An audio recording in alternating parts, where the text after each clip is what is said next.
नाज़रीन, तहरीक इंसाफ ने जब से हुकूमत संभाली है तब से मसाइल के भंवर में घिरी है। बढ़ती महंगाई का मसला आया, बेरोजगारी का मसला आया, गिरती मईशत का मसला, मुल्क की तरक्की रिवर्स गियर में चलती चलती मनफी में पहुंच गई। कोरोना की वबा ने भी माशी तबाही में अपना हिस्सा डाला। सियासी मुखालिफिन ने मैदान और पार्लियामान ने तहरीकें चलाई, लेकिन इस सब के बावजूद हुकूमत के लिए गुज़िश्ता 3 साल इतने भारी नहीं थे जितने भारी गुज़िश्ता चंद हफ्ते गुजरे हैं। गुज़िश्ता 2 माह से तहरीक इंसाफ मजीद 8 मसाइल का शिकार हुई है। हुकूमत को बड़ा झटका उस वक्त लगा जब इलेक्ट्रॉनिक वोटिंग मशीन पर उसके इत्तेहादी भी उसका साथ छोड़ गए थे। इत्तेहादियों ने ईवीएम पर तहफुजात का इज़हार करते हुए इसके हक में वोट देने से इनकार कर दिया। कानून साजी से 1 रोज पहले वज़ीर आज़म ने ज़ोहराना दिया तो इसके अपने अरकान भी गैर हाजिर रहे। हालांकि पाकिस्तान की तारीख में यह किस्सा भी लिखा जा चुका है कि चेयरमैन सेनेट के खिलाफ तहरीक अदम एतमाद के वक्त अपोजिशन की अक्सरियत अकलियत ने बदल गई थी। जिस रोज इत्तेहादियों ने साथ छोड़ा उससे 1 रोज कबल हुकूमत एक और मसले का शिकार हुई। कौमी असम्बली में अक्सरियत के बावजूद हुकूमत बिल पेश करने के मामले पर अपोजिशन से हार गई।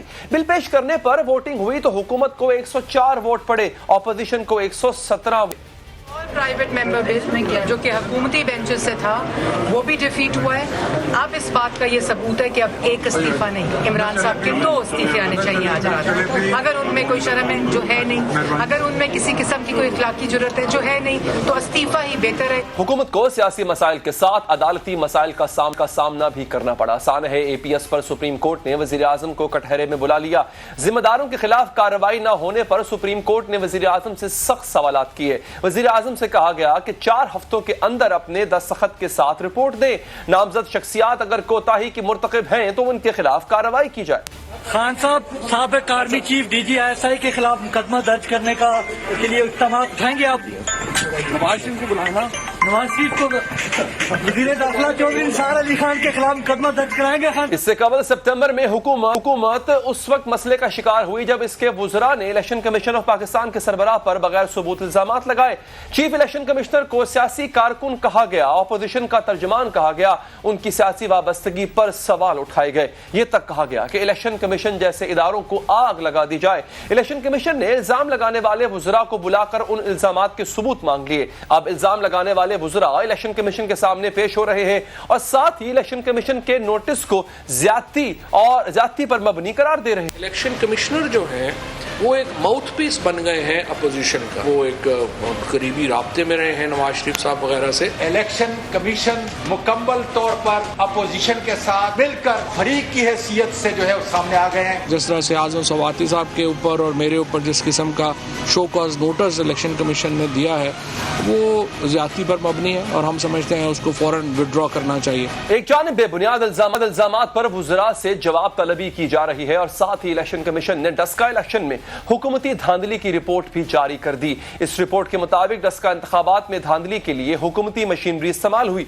यह भी कहा गया कि वज़ीर आला के डेप्यूटी सेक्रेटरी और फिरदौस आशिक आवान भी धांधली की मंसूबा बंदी में शामिल थे। अब इलेक्शन कमीशन जिम्मेदार अफसरों और एहलकारों के खिलाफ कार्रवाई का फैसला भी कर चुका है। धांधली पर इलेक्शन कमीशन की रिपोर्ट भी हुकूमत के लिए मसला बन चुकी है क्योंकि अपोजिशन वज़ीर आज़म इमरान खान से इस्तीफा देकर कानून का सामना करने का मुतालबा कर रही है। डस्का के घर पर मुबैना धांधली के लिए इजलास हुआ जहां डॉक्टर फिरदौस आशिक आवान भी मौजूद थी। सरेआम दिन दिहाड़े जिले इंतजामिया, पंजाब हुकूमत, पुलिस, हुकूमत के वुज़रा, MNA MPA इलेक्शन चोरी कर रहे हैं, उनसे कोई पूछने वाला नहीं है। अगर किसी का भी इसमें नाम आता है उसकी इम्पार्शियल इन्वेस्टिगेशन बिल्कुल होनी चाहिए। सर डस्का में धांधली किसने की? आपने की है। मैंने की है। बिल्कुल आपने खबर चलाई थी। देखिए बात ये खबर नहीं यार, देखिए आप इधर बैठे हुए हैं। DG ISI की तकर्री के इख्तियार पर फौज और हुकूमत में रस्सा कशी भी हुई। फौज ने लेफ्टिनेंट जनरल नदीम अंजुम को DG ISI मुकर्रर किया। तकर्री की प्रेस रिलीज भी जारी कर दी, लेकिन हुकूमत ने इस तकर्री को रोक दिया। 20 दिन तक रोके रखा और 20 दिन बाद जाकर जब नोटिफिकेशन जारी किया तो यह शर्त भी लगा दी कि नए DG मजीद 1 माह बाद अपनी जिम्मेदारियां संभालेंगे। हुकूमत ने कहा यह तकर्री तो वज़ीर आज़म का इस्तेकाक थी और फौज की जानिब से ज़ाब्ते की कार्रवाई पूरी नहीं की गई। हुकूमत ने कहा फौज ने ज़ाब्ते के मुताबिक वज़ीर आज़म को 3 नाम नहीं भिजवाए। ये खबरें भी आई कि वज़ीर आज़म फौज के जानिब से भिजवाए गए उम्मीदवारों के इंटरव्यू करना चाहते हैं और फिर जिस रोज लेफ्टिनेंट जनरल नदीम अंजुम का तकर्रुर किया गया उस दिन वज़ीर आज़म के दफ्तर से बाकायदा बयान जारी किया गया कि वज़ीर आज़म ने उम्मीदवारों के इंटरव्यू करने के बाद तकर्री की मंजूरी दी है। DG ISI की तकर्री के लिए जो कानूनी तरीका है वो इख्तियार किया जाएगा। जो अथॉरिटी है वो वज़ीर आज़म की है। अपॉइंटमेंट से मुतालिक जो मामलात हैं वो मुकम्मल तौर के ऊपर तय पा चुके हैं। ये मसले होते हैं, प्राइम मिनिस्टर एक पॉलिटिकल सतह पे सोच रहे थे, जब दूसरी तरफ भी एक प्रिंसिपल उनके मसले थे कि आर्मी का तरीकाकार ठीक हो जाएगा। आज जुम्मे अगले जुम्मे तक ठीक हो जाएगा। जिन दिनों DGISI की तकर्री पर हुकूमत और फौज के दरमियान इख्तलाफात की खबरें आई, उन्हीं दिनों तहरीक लब्बैक ने इस्लामाबाद की जानिब मार्च करने का ऐलान कर दिया। हुकूमत ने पहले इस मार्च को जोरे बाजू से रोकने की कोशिश की। पंजाब में रेंजर्स तक को तैनात किया गया, तंजीम को दहशतगर्द करार दिया गया, धमकियां दी गई, लेकिन तमाम तर धमकियों और कार्रवाइयों के बावजूद हुकूमत नाकाम हो गई। अपना सर झुकाकर समझौतों पर मजबूर हो गई। तंजीम के नाम से कलअदम हटा दिया गया, गिरफ्तार कारकुनों को रिहा किया गया और आज तो तंजीम के सरबराह का नाम भी 4th शेड्यूल से निकाल दिया गया। तरीके लब्बाक पाकिस्तान जो कालदम जमात है और एक अस्करियत पसंद जमात है, जिस तरह से बाकी टेररिस्ट ऑर्गेनाइजेशंस का खात्मा हुआ है, आप देखेंगे कि इनका भी अब आगे मामला जो है उनको उसी तरीके से ट्रीट किया जाएगा। साबित हुआ कि उनका एजेंडा कुछ और है। अल्लाह ताला मेरे ऐबों पे पर्दा रखे और मेरी गलतियों और गुनाहों को माफ करे। हुकूमत पाकिस्तान और तहरीक लब्बैक पाकिस्तान के माबैन तफसीली मुज़ाकरात के बाद इत्तेफाक राय से मुआहदा तय पा चुका है। हुकूमत को एक और मसला महंगी चीनी की कीमत में मजीद इजाफे का दरपेश हुआ। हुकूमत ने फी किलो चीनी के नर्ख 90 रुपए किलो तक मुकर्रर कर रखे हैं।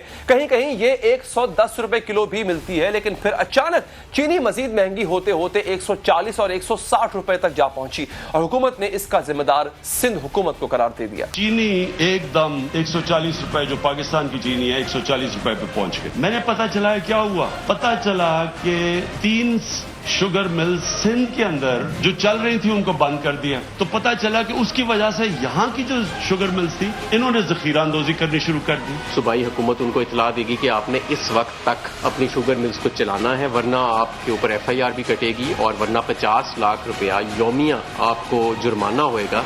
20 नवंबर को मिल्स जो नहीं चलेंगी या 15 नवंबर तक जो नहीं चलेंगी, जो मुकर्ररा वक्त उनको दिया गया है, तो उसके बाद कानून अपनी हरकत में आएगा। पहली मरतबा कार्रवाइयाँ हुई हैं शुगर मिल्स के खिलाफ और मालिकान के खिलाफ और बत्ताखोरों के खिलाफ, और जाहिर है कि एक रिएक्शन तो आता है इंडस्ट्री से, वो रिएक्शन आ रहा है और उस रिएक्शन के खिलाफ हुकूमत जो है वो अब इक़दाम उठाएगी। आखिर क्या वजह है कि पहले से मुश्किलात का शिकार हुकूमत चंद हफ्ते के दौरान मजीद मुश्किल का शिकार हो गई है? तजिया लेंगे आरिफ हमीद भट्टी साहब, शुक्रिया आपके वक्त का।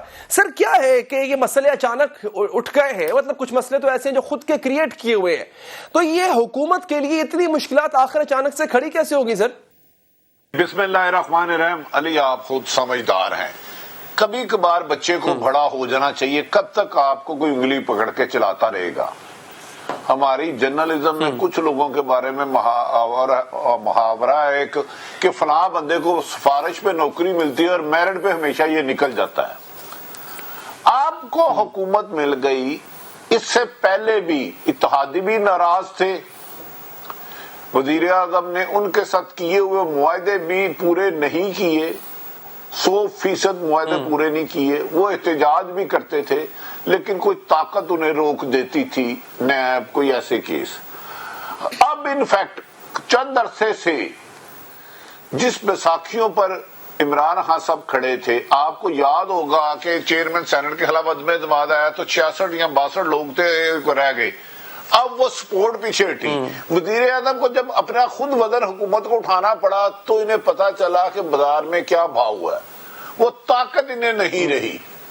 वरना मुझे बताएं कि आधा घंटा पहले आप कहते हैं इत्तेहादी जमातों को बुला के कि जिहाद करना है, इलेक्शन इस्लाहत लानी है, इलेक्ट्रॉनिक मशीन लानी है, तो 3.25 साल आप उनको पूछते नहीं, तो अब उनको रोकने वाला भी कोई नहीं। पहले तो वो जब एतराज करते थे तो कोई फोन जाता था, अब इनफैक्ट एक ऐसी पेंसिल है जो बंदा तो टेबल में बैठा है लेकिन उस पेंसिल में स्याही नहीं रही, आर्डर नहीं रही। तो अब वजीर आज़म पाकिस्तान को जो भी करना है, खुद इत्तेहादियों को मनाना है, तो अपनी अहमियत, कारकर्दगी और अपनी दानिशमंदी से करना होगा। मेरा ख्याल है वो जो सपोर्ट वादी अच्छा नहीं कहा जाता, बड़ी साहब ये बताएं, आपने कहा इत्तेहादियों को मनाने के लिए कोई फोन नहीं करता, तो ये फोन पहले कौन करता था और अब क्यों नहीं करता? वो फोन क्या हुआ, क्या है? वो ये चाहते हैं कि अपनी गेम खुद ही खेले। اچھا علی میں بتاتا ہوں، ایک بچے کو ہم پلے گروپ میں ڈالتے ہیں، ٹیچر اس کو کھلونے سے کھلاتا ہے، پھر فرسٹ میں جاتا ہے، سیکنڈ چلتا ہے، پھر وہ ماسٹر کرتا ہے، اور اینڈ پہ جب وہ جاب کرتا ہے اور ماں باپ بے فکر ہو جاتے ہیں بچہ اپنے معاملات سنبھال لے گا، لیکن بچہ جاب میں بھی جا کے معاملات نہ سنبھالے اور پلے والے گیم کرے کہ میری ہوم ورک بھی کوئی اور کرے، میری ٹیوشن بھی کوئی اور پڑھے، میری جگہ پیپر بھی کوئی اور دے، میں پین اور پینسل بدلے بھول جاؤں، تو میرا خیال ہے اب وزیر اعظم کو ایز اے وزیر اعظم اپنے جو معاملات حکومت کے ہوتے ہیں انہیں خود طے کرنے ہوں گے. شاید وہ جو ہیلپنگ ہینڈ تھے وہ اب ساتھ کام نہیں کر رہے، جس وجہ سے فرسٹ ٹائم ہوا کہ ان کے سامنے بیٹھ کے اتحادیوں نے کہا ہم آپ کی بات نہیں مانتے، ہمیں آپ نے الیکٹرانک مشین پر تحفظات ہیں، ہم آپ کے دوسرے یہ نیب آرڈیننس ہے اس پر بھی اختلاف رکھتے ہیں، اور میری اطلاع کے مطابق اس سے سخت لفظ کیا اور وزیر اعظم سخت نالاں تھے. پھر انہوں نے اپنے میٹ کابینہ کے لوگوں کو سخت ڈانٹا ہے کہ تو آپ تو کہہ رہے تھے ہم نے اتحادیوں کو بنا لیا ہے، یہ تو سارے اوپر مخالفت کر رہے ہیں. پھر ان میں سے ایک بندے نے کہا سر جس کے کہنے پہ مانتے تھے اب وہ ہمارے لیے نہیں کہہ رہا، بس اتنا ہی. اچھا بڑے صاحب یہ اپوزیشن اس سے فائدہ کیوں نہیں اٹھا رہی؟ دیکھیں نا ہم یہ بات اب کر رہے ہیں کہ کتنے محاذ ہیں جو خان صاحب کے سامنے کھل چکے ہوئے ہیں، کتنی مشکلات میں وہ گھرے ہیں، وہ تمام چیزیں میں پہلے ڈسکس کر چکا ہوں. یہ تمام چیزیں روم کریٹ کرتی ہیں اپوزیشن کے لیے کہ وہ اس سے فائدہ اٹھائیں. وہ تو چاہتے ہیں حکومت گھر جائے، وہ بھیج بھی سکتے ہیں، ان کے پاس وہ نمبرز پورے نہیں ہیں، تو وہ کیوں نہیں کرتے سر کچھ؟ دیکھیں میری اطلاع کے مطابق آصف علی زرداری کو این آر او مل چکا تھا، ان کی کمٹمنٹ تھی سندھ حکومت ڈسٹرب نہیں کی جائے گی اور وہ حکومت نہیں گرائیں گے. اب پنجاب رہ گیا اور وفاق رہ گیا.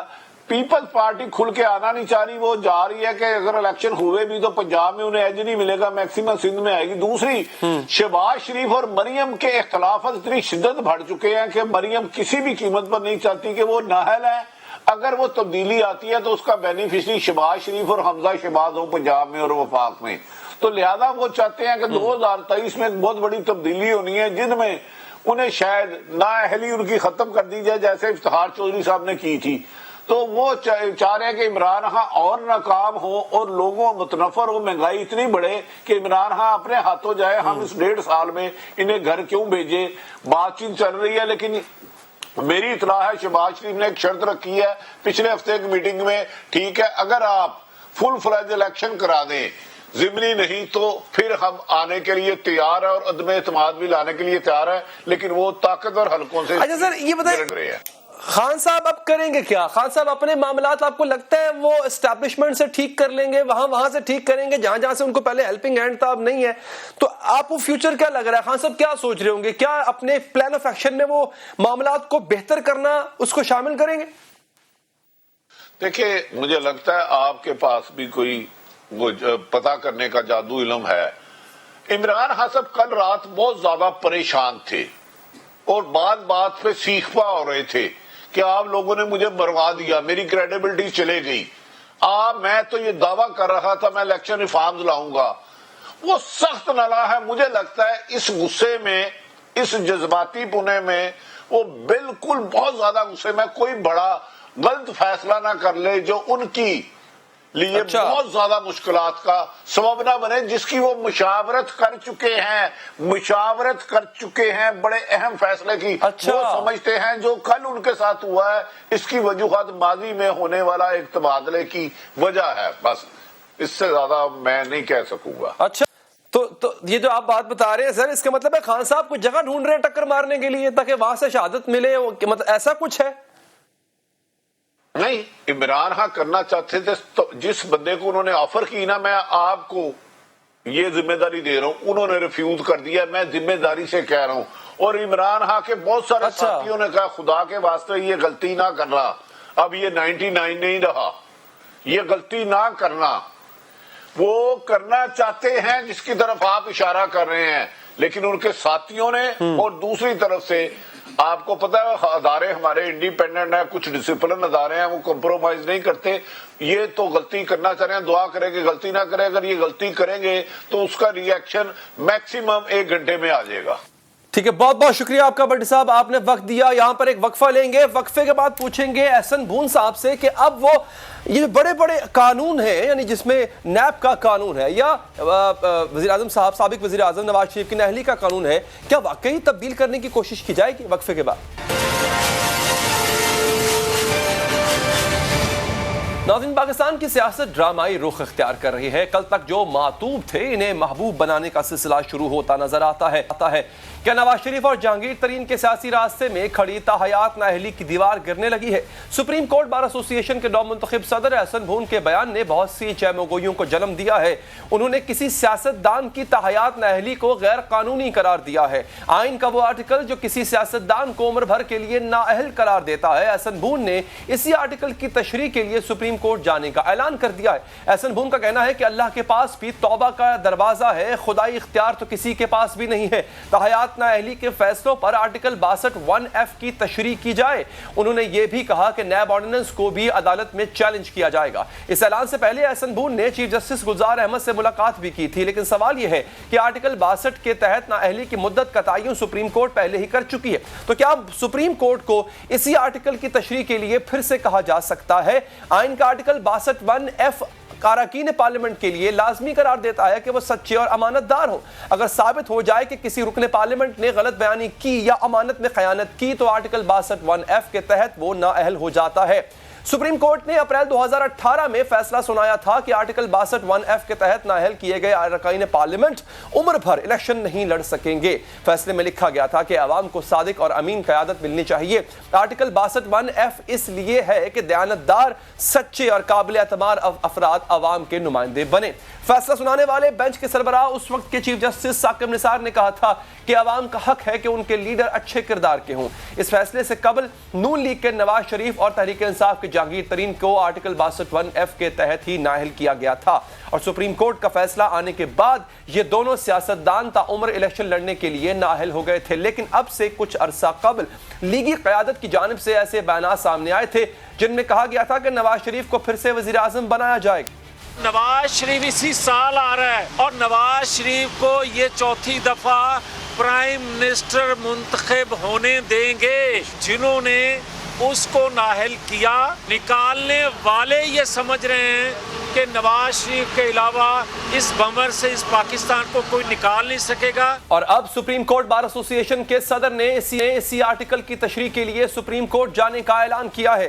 انہی سے پوچھتے ہیں کہ جب سپریم کورٹ پہلے ہی تشریح کر چکی ہے تو کیا ان کی درخواست سماعت ہوگی، اور کیا اس بار سپریم کورٹ اسی آرٹیکل کی کوئی مختلف تشریح کر سکتی ہے؟ احسن بھون صاحب، مشکور ہوں آپ کی قیمتی وقت کا. سر، سپریم کورٹ کے فیصلے کا جو حصہ جہاں پہ 62(1)(f) کی تشریح ہو رہی ہے وہ لکھتے ہیں سر، آنریبل جج the decision read out by Justice Umar Ata Banial stated that the disqualification of any member of parliament or public servant under article 62(1)(f) in the future will be permanent. Such a person cannot contest elections or become a member of parliament. Chief Justice Mia Saqib Nisar, who was heading the bench, remarked before the verdict and announced that public deserves leaders of good character. سر، جب وہ اس کی تشریح already کر چکے ہیں تو سر دوبارہ سے تشریح کیسے کروائیں گے آپ اس کی؟ میں یہ سمجھتا ہوں کہ جب ہم بات کرتے ہیں تو ہر لمحے قانون کی تشریح کے حوالے سے وہاں روم موجود ہوتا ہے، اور خاص طور پہ جب ایک ایسا آسپیکٹ آپ عدالت کے سامنے لاتے ہیں کہ آپ کی سرٹن پروویژنز جو ہیں وہ یہ پرووائڈ کرتی ہیں کہ ایک بندے کو 5 سال کی سزا ہو جائے، وہ جوڈیشری کے خلاف بات کرے، وہ جوڈیشری کی توہین کرے، وہ آرمی کے انسٹیٹیوشن کی توہین کرے، اس کو سزا بھی ہو جائے تو وہ 5 سال کے لیے الیکشن لڑ سکتا ہے. ویئر ایز کہ یہ ایک ایسی آپ ڈسکوالیفیکیشن دے رہے ہیں کہ جس کے لیے for all time to come ایک بندے کو گریو یارڈ میں پھینک دیتے ہیں. میننگ دیر بائی کہ یہ ایک نعوذ باللہ ایک خدائی حکم ہے کہ ایک بندے کو ساری زندگی کے لیے اس کے قبر میں دفن کر دیا جائے، اور وہ اس میں اصلاح کا کسی حوالے پہلو موجود نہیں ہے. قانون میں ہمیشہ یہ ایک گنجائش رہتی ہے کہ انسان ہر لمحے اس میں اصلاح کا پہلو موجود ہوتا ہے. اللہ تعالیٰ کی ذات نے بھی توبہ کا دروازہ بند نہیں کیا ہر لمحے. تو آپ انسانوں کے حوالے سے ایسے جب فیصلے صادر کرتے ہیں، اور وہ بھی خاص طور پہ سو موٹو کیسز میں، تو میں سمجھتا ہوں کہ وہ जहां पे अपील का हक भी नहीं है। या आपने देखा कि इलेक्शन लॉज के हवाले से डिफरेंट टीयर्स हैं, उन टीयर्स के हवाले से डिफरेंट फोरम पे अपील की जा सकती है, एक नहीं दूसरे पे, दूसरे नहीं तीसरे पे। यहाँ पे आपने देखा कि 184(3) के अंडर आप बहुत सारी, मैं सिर्फ ये इलेक्शन की बात नहीं करता, आप देखेंगे कि बहुत सारे सुओ मोटो केसेस में स्ट्रेट वे आर्डर आ जाता है कि ये बिल्डिंग डिमोलिश कर दें, स्ट्रेट वे ये आर्डर आ जाता है कि इंक्रोचमेंट है, इसका घर तोड़ दें। वेयर के नीचे जो लॉ मौजूद है, जो हमारी बल्दियाती अदारों के हवाले से, तो वहां पे अगर कोई ऐसा काम होता है तो उसमें भी लॉ मौजूद है। पहले आप नोटिस दें, नोटिस को रिप्लाई करेंगे, म्यूनिसिपल कमेटी के और मेयर जो भी कोई कॉम्पिटेंट अथॉरिटी है वो ऑर्डर पास करेगा, you have the right to challenge the same. Whereas के यहाँ ऐसे केसेस में सिर्फ ऊपर सुप्रीम कोर्ट से ऑर्डर आ जाता है और आप for all time to come बंदे की प्रॉपर्टी भी डैमेज हो जाती है। मैं समझता हूँ कि ये सारी चीजें देखने वाली हैं और हर लम्हे बेहतरी का पहलू मौजूद होता है, इसलिए कोई इसमें आर नहीं अगर हम जाते हैं और अदालत को। और ये मैंने कल जनाबे चीफ जस्टिस ऑफ पाकिस्तान को भी गोशगुजार की कि 184(3) के हवाले से राइट ऑफ अपील जरूर होना चाहिए। और जब आप कहते हैं कि बाकी डिफरेंट रिवीजन के हवाले से बाकी चीजों में, तो आप सुप्रीम कोर्ट के रूल्स जो हैं उनके पीछे कॉन्स्टिट्यूशनल बैकिंग है, तो थ्रू अमेंडमेंट इन रूल्स एक इंट्रा कोर्ट अपील का हक दिया जा सकता है। वो भी सुप्रीम कोर्ट के जजेस ने सुननी है, वो कुछ सिविल कोर्ट ने थोड़ा ही सुनना ही। इसलिए मैं समझता हूँ ये अच्छा सर, ये आप हवाला दे रहे हैं 62F की बात हो रही है। मैं जगह पहले बता चुका हूं सर कि इसी फैसले में ऑनरेबल जजेस ने इसकी तशरीह की थी। अब किसी एक ऐसे कानून की आर्टिकल की उसके हिस्से की अगर तशरीह पहले की जा चुकी है किसी भी फैसले में, लेट्स से मियां नवाज शरीफ साहब के फैसले में, तो क्या उसकी री इंटरप्रिटेशन यानी दोबारा तशरीह की जा सकती है और वो तशरीह जो है पहले वाली तशरीह से मुख्तलिफ हो? यहाँ बड़ी तकलीफ से बातें होती हैं, बहुत सारे ऐसे फैसले हैं जिसमें आप ये बात करें। यहाँ अल जहाज ट्रस्ट केस था, अल जहाज ट्रस्ट जजेस अपॉइंटमेंट के हवाले से था, तो उसके बाद जब इफ्तिखार मोहम्मद चौधरी साहब ने उस अल जहाज ट्रस्ट केस में अपने ही बनाए हुए जो सुप्रीम कोर्ट का एक केस था उसकी हर हवाले से वायलेशन की, तो अल्टीमेटली जो बाद में उन्होंने जजमेंट दी वो बिल्कुल उसी पहली जजमेंट्स की सारी वायलेशन में की हुई थी। इसलिए छोड़े ये बात, हर बेंच का यहाँ पे डिफरेंट व्यू होता है। वो एक बेंच में बेल लग जाए वो और फैसला होता है, दूसरे में लग जाए और होता है कॉन्स्टिट्यूशनल पिटीशन एक बेंच में। इसलिए यही बात होती है ना कि तमाम फैसले जो हैं जब हम लॉ सेटल करते हैं तो for all time to come उस प्रेपोजिशन को सेटल डाउन। ऐसे कुछ बात जिनका ताल्लुक किसी की अहलियत से था या जिनका ताल्लुक इलेक्शन से था, खासतौर पे आपने माजी में देखा किस तरह से इलेक्शन कमीशन का मामला, सीक्रेट बैलेटिंग का मामला पार्लियामेंट की कोर्ट में फेंका गया। तो क्या अगर इस मामले को भी पार्लियामेंट की कोर्ट में सुप्रीम कोर्ट कल को फेंकती है कि जनाब आप इसको देखिए, आप कानून साजी करें अहलियत और नाअहलियत की मुद्दत के हवाले से, तो आपको लगता है कि पार्लियामेंट फिर इस पे फैसला कर पाएगी और वो एक बेहतर इकदाम होगा? देखें, पार्लियामेंट तो किसी कानून को पार्लियामेंट तो ये कह दे कि हम ये लॉ पास कर रहे हैं और ये जजेस की उम्र जो है हम कम कर रहे हैं, 65 साल से 55 कर रहे हैं, तो ये इतलाक होगा इन सारे जजेस पे, तो वो सारे जजेस घर चले जाएंगे। ये पार्लियामेंट का तो इख्तियार है, पार्लियामेंट को तो होश आनी चाहिए कि वो उनका अपने इख्तियार को बहाल करें। पार्लियामेंट तो जितनी ताकतवर है, लेकिन यहाँ पे सोटी के जोर पे पार्लियामेंट भी चलती है ना, वो चूंकि हर वक्त किसी और तरफ देख रहे होते हैं कि हमें इक्तदार कैसे मिलेगा। अच्छा एहसन साहब, आप सर ये दो चीजें हैं, एक तो ये 62F का मामला है, फिर नैब ऑर्डिनेंस का मामला है, अदालत में आप जा रहे हैं सर, इसका कहीं ना कहीं अगर ये आपके हक में चीजें आती हैं जिस तरह के आप बता रहे हैं, तो इसका फायदा बेनिफिशियरी इसकी ऑपोजिशन होगी बिलाखिर। तो ऐसा तो नहीं कि ये तमाम चीजें पॉलिटिकली मोटिवेटेड हैं और एक खास तबके को जिसको ऑपोजिशन कहते हैं उसको फायदा पहुंचाने की कोशिश? ये सबको अपोजिशन, यहाँ कोई बंदा बेनिफिशरी नहीं। क्या ये जो मौजूदा हुकूमत है ये ऊपर से लिखा के आए हैं, इन्होंने सारी जिंदगी रहना है? जब मियां नवाज शरीफ को सारी दुनिया कहती थी कि आप नैब ऑर्डिनेंस में तरमीम कर लो, तो आप मियां साहब ये कहते थे कि नहीं हमने नहीं करना। तो मैं ये समझता हूं कि इनको ये कभी भी इक्तदार सिर्फ दायमी इक्तदार अल्लाह ताला की जात का है। अपोजिशन को आप फॉर द टाइम बीइंग उनको स्क्वीज कर लोगे, विक्टिमाइज कर लोगे, कल को 4 साल बाद हुकूमत बदल सकती है। तो इसलिए लॉज जो हैं वो किसी वक्त के एक बंदे के लिए नहीं बनाए जाते। ये बड़ा एक अनफॉर्चुनेट फिनोमिना है।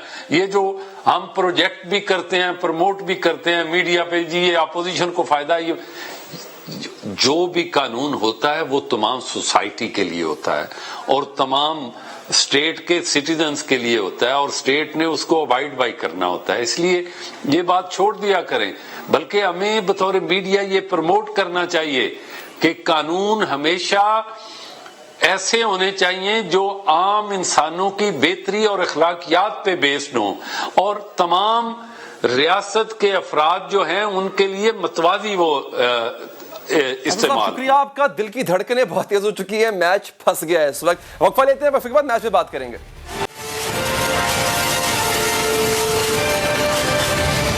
प्रोग्राम का नाज़रीन कुछ हिस्सा अभी बाकी है, लेकिन यकीन कीजिए दिल इतना बोझल हुआ है इस वक्त। मैं आगे बढ़ने से पहले सिर्फ एक बात कहूंगा, पूरी पाकिस्तानी कौम से अपील करूंगा। देखें, अब बुरा भला कहने का सिलसिला, गालियों का सिलसिला, लान तान करने का सिलसिला शुरू मत कर दीजिएगा। 2 टीमें खेल रही थी, दोनों अच्छी टीमें थी, किसी एक को जीतना था, किसी को एक को हारना था। दोनों ने बहुत अच्छा खेल पेश किया। अगर आप पाकिस्तान पे बात करें, देखें ड्यू फैक्टर को मद्देनजर रखें, एक बड़ा एडवांटेज था ऑस्ट्रेलिया की टीम को, पाकिस्तानी बॉलर्स को एक डिसएडवांटेज था, बॉल मूव नहीं कर रही होती है। तो उसके बावजूद भी ऑस्ट्रेलिया आसानी से नहीं देखा। हमने मैच को प्लेट में रख के नहीं दिया, ऑस्ट्रेलिया के हवाले नहीं किया। ठीक है, आपने याद क्या रखना है? आपने ये याद नहीं रखना, आपने याद रखना है 152/0। याद आ गया आपको, जब हमने इंडिया को हराया था? वो अच्छी मेमोरी है हमारी, हमने उस मेमोरी को अपने ज़हन में रखना है। तो cheers up, thumbs up for Pakistani team, thumbs up for green shirts. आपको हमारा सलाम है, आप पाकिस्तान आए, हम आपको वेलकम करेंगे। अब हम अपने रेगुलर प्रोग्रामिंग की तरफ बढ़ते हैं। दोस्तों, पुलिस एहलकार माफिया से मिले हुए हैं, पुलिस SHO माफिया की खातिर लोगों को अगवा करते हैं, पुलिस वैन को जुराइम के लिए इस्तेमाल करते हैं, सरकारी हथकड़ी और सरकारी बंदूक से बेगुनाहों का कत्ल करते हैं। ये बदनुमा हकीकत एक बार फिर कानून के रखवालों का मुंह चिढ़ा रही है। पुलिस से जुड़ी एक नई जुर्म कहानी सामने आई है। 4 माह पहले कराची में एक बेगुनाह को कत्ल किया गया था, जिसमें सच्चल थाने के SHO हारून नौलाई ने उजरती कातिल का किरदार अदा किया और छालिया माफिया का आलाकार बनकर एक बेगुनाह को पहले अगवा किया, फिर सरकारी राइफल से उसको कत्ल किया। मकतूल फजलुर रहमान कस्टम्स इंटेलिजेंस का मुखबर था। फजलुर रहमान का जुर्म यह था कि उसकी इत्तला पर मई में 7 करोड़ रुपए की लैया के लिए स्मगलिंग पकड़ी गई थी, छालिया के लिए स्मगलिंग पकड़ी गई थी। कब्जे में लिया गया माल छालिया माफिया के अराकीन इमरान मसूद और गिरफ्तार मुलजिम वहीद काकड़ का था। फजलुर रहमान को इसके जुर्म की सजा देने का फैसला किया गया और 17 जुलाई को SHO हारून कोराई, मेजर उस्मान शाह और मुलजिमा फौजिया समेत 6 अफराद ने फजलुर रहमान को सरजानी टाउन से अगवा किया और फिर उसी रात स्टील टाउन से उसकी लाश बरामद हुई थी। पुलिस के मुताबिक मकतूल को पुलिस की हथकड़ी लगाकर और आंखों पर पट्टी बांधकर पुलिस के ही असलहे से गोलियां मारी गई थी। पुलिस के मुताबिक मकतूल फजल को कत्ल के फौरी बाद SHO हारून कोराई और साथियों ने लाश की हथकड़ी खोली और लाश फेंककर फरार हो गए थे। कत्ल के फौरी बाद बनाई गई ये वीडियो गिरफ्तार मुलजिमान के मोबाइल फोन से रिकवर की गई है और इस वीडियो को मुकदमे का हिस्सा बनाया गया है, जबकि वाकये की सभी किरदार SHO और जाली मेजर उस्मान शाह समेत 6 मुलजिमान पुलिस की हिरासत में हैं। वाकये के मरकजी किरदार उस्मान शाह के हवाले से भी हैरत अंगेज इंकशाफात सामने आ चुके हैं। पुलिस के मुताबिक उस्मान शाह ने पुलिस को यकीन दिलाया हुआ था कि वो अहम इदारों का एहलकार है। पुलिस को बेवकूफ बनाकर न सिर्फ वो पुलिस की असली गाड़ियों पर फिरता था, बल्कि पुलिस अफसर का सरकारी وائرلیس سیٹ بھی استعمال کرتا تھا۔ ملزم عثمان عرف میجر کے انکشافات کے مطابق وہ وائرلیس سیٹ سے پولیس کمیونیکیشن کی مدد لیا کرتا تھا۔ ملزم وائرلیس پر ہونے والی بات چیت اور پولیس کے تمام کال سائن کی معلومات رکھتا تھا۔ اب عثمان شاہ بلیک ویگو میں آتا تھا، اس کے ہاتھ میں واکی ٹاکی بھی ہوتی تھی، 3-4 لوگ بھی اس کے ساتھ ہوتے تھے۔ تو یہ SHO صاحب کو انہوں نے بھرم یہ ڈال دیا کہ جی یہ میں کسی بڑے ادارے کا بڑا اہم افسر ہوں۔ اس کی دوستی تھی ہارون قرائی کے ساتھ اور لڑکی فوزیہ کے ساتھ۔ ان لوگوں نے پھر بیٹھ کے میں پلاننگ کی اور عمران مسعود وغیرہ جو چھالیہ کے لوگ تھے ان سے عثمان شاہ کا لنک تھا، انہوں نے کہا جی ہم اس کو اٹھا لیتے ہیں اور اٹھا کے اس کو ہم ڈسپوزل کر دیں گے۔ پولیس تفتیش کے مطابق کسٹمز کے مخبر مقتول فضل کے موبائل فون کا کال ڈیٹا ریکارڈ میجر عثمان نے ہی نکلوایا تھا۔ تفتیش میں یہ انکشاف بھی سامنے آیا ہے کہ سابق SHO ہارون قرائی کے ساتھ فضل کو گھر سے اغوا کرنے میں بھی میجر عثمان شاہ شریک تھا اور چھالیہ مافیا سے مل کر مخبر فضل کے قتل کی منصوبہ بندی بھی میجر عثمان نے کی تھی۔ میجر عثمان کے علاوہ فوزیہ نامی ایک جالساز خاتون بھی اس منصوبہ بندی کا ایک اہم کردار تھی جو SHO ہارون اور میجر عثمان کے ساتھ پولیس اہلکار بن کر شریک جرم رہتی تھی۔ چھالیہ مافیا اور پولیس کے درمیان رابطہ کار کا کردار ادا کرتی تھی۔ اس وقت یہ عورت بھی پولیس حراست میں ہے۔ یہ جو فوزیہ لڑکی اس کے ادھر ہے وہ ان کے لیے ایز اے لیڈی کانسٹیبل، جبکہ وہ پرائیویٹ ہے، وہ کام کرتی تھی ریٹ کے، اسی نے عثمان شاہ کو ان سے ملوایا۔ پولیس تحقیقات کے مطابق چھالیہ مافیا کے کارندے اور جعلی میجر عثمان شاہ ہی اس واقعے کا اصل کردار ہے اور SHO سچل نے اجرتی قاتل کا کردار ادا کیا ہے۔ کراچی میں چھالیہ مافیا کی طاقت کا اندازہ اس بات سے لگایا جا سکتا ہے کہ چھالیہ مافیا یومیہ 40 لاکھ روپے کی رشوت مختلف اداروں کو دیتا ہے، جس کی بنیاد پر لاکھوں بلکہ کروڑوں نہیں اربوں روپے کی چھالیہ اسمگلنگ کی جاتی ہے۔ حالیہ کام بہت بڑا ہے، یہ کوئی لاکھوں کا نہیں اربوں روپے کا کام ہے بھائی۔ اور اگر بلوچستان سے جب نکلتی ہے نا اور بس نہ پوچھے بھائی، پورے راستے پیسے دیتے دیتے کراچی پہنچتی ہے۔ بڑے بڑے لوگ پیسے لیتے اس میں، پولیس بھی لیتی ہے اور بھی لوگ ہیں۔ جس میں پہلے ڈیزل کی اسمگلنگ تھی وہ اب تقریباً میرے خیال میں آلموسٹ ختم ہوئی بھی ہے۔ تو اس کے بعد یہ جو لوگ ڈیزل اور پیٹرول کا کام کرتے تھے اب وہ چھالیہ مافیا کے ساتھ کام کرتے ہیں۔ پولیس اہلکاروں کے ہاتھوں بے گناہوں کے قتل کا یہ کوئی پہلا واقعہ نہیں ہے۔ نقیب اللہ محسود کے قتل کا الزام بھی سابق پولیس افسر راؤ انوار پر لگایا جاتا ہے۔ سانحہ ساہیوال سے لے کر صلاح الدین کی موت تک بے گناہوں کی خون کی ایک لمبی فہرست ہے جس کی ذمہ دار پولیس میں چھپی کالی بھیڑیں ہیں۔ پروگرام کے وقت یہاں پر ختم ہوا چاہتا ہے، دیجیے اجازت، اللہ نگہبان۔